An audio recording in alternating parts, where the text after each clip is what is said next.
Essa é a cachorra que joga bola. Não precisa disso. Não precisa disso por quê? Não. Por que não?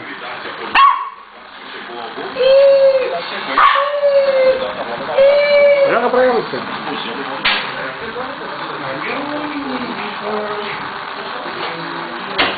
Daphne, joga bola. Olá, Thiago. Joga bola. Joga bola, Thiago. Tio Matheus.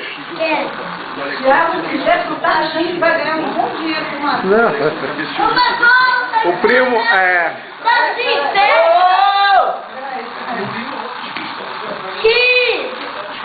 O primo elétrico na casa do primo Thiago. Eu quero botar a camisa do Mano. Tá, vamos botar a camisa embaixo. Matheus aqui, Matheus. Fala alguma coisa aí. Eu fui jogar boliche, eu fiz uns craques. Olha pra cá. Fala. Olha pra cá. Primeiro, eu fui na praça jogando bola. E depois? E depois eu fui no shopping jogando boliche e almoçando. E depois? E depois eu fui pra casa. Dá uma risada aí.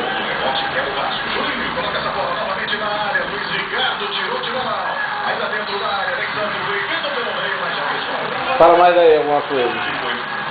Já sei.